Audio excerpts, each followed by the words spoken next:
Hi there, it's Louise with you of Timeless Craft Mama, and today I'm sharing a scrapbook layout process video created for Scrapbook Boutique.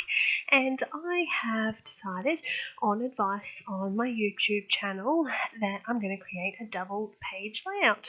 And I'm using this Kaisercraft Party Time collection, and I've also done a rough sort of sketch of what I want to achieve. So I actually went into this layout with a plan, and I had an idea of just really what I wanted to do, because most of the time I create and it's just a pure fly by the seat of my pants type of thing, but this time around I had an idea in my head, so I sketched it out first, and I wanted to make sure that I was going to end up with a layout that I was actually happy with.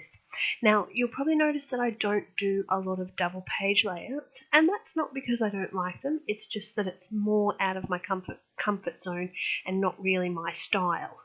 But I think it's really important that we actually do these things where we do get out of our comfort zone, and it's where we often get some of our most, not important, but our favourite creations as such. So for this particular one, I have of course chosen birthday photos.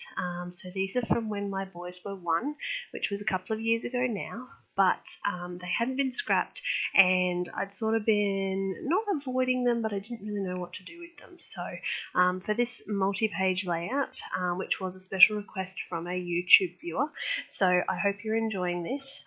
Something a little bit different for me. We're going to combine a little bit of mixed media in here as well, but nothing too scary. So I'm going through the collectibles in this Kaisercraft collection and just picking up the ones that I think will work on this page.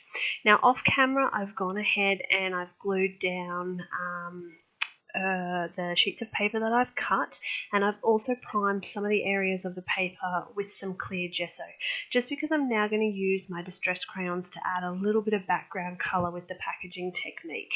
Now you can see that this yellow, it doesn't show up well on the green, but I really like how it coordinates on that white.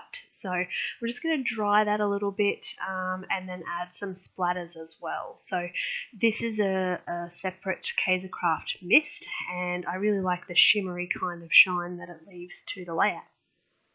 I have also gone ahead and put some adhesive on the back of my photos, collected those together, and that's just to give me more structure when I'm working, because I know where the photos are going to go. I've got my sketch. I can start to move things around and fiddle when they're actually adhered together.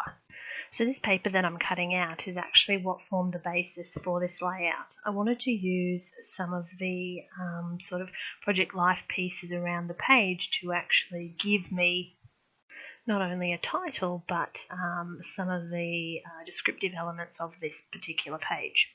So the section that I'm working on now, I actually in the sketch was going to put ribbon there, but what I decided to do was actually to add some more clear gesso and do some more of the packaging technique with some more splatters.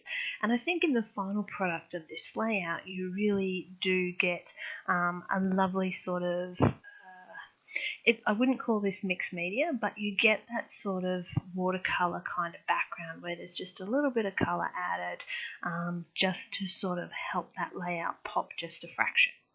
So I'm also going to work down in this bottom right hand corner, and I've pulled out one of my favorite elements to use when I'm building a cluster, and that is of course a paper doily. So also one of my other things that I like to do is to make a banner. So a banner and a doily in a layer are really a nice easy way to create sort of some interest and to use some foam mounting squares, and you'll lift that off the page a fraction. Nice easy go-to technique. So on the sketch I had this little section down the bottom, and you can see that I've also added my journaling there as well.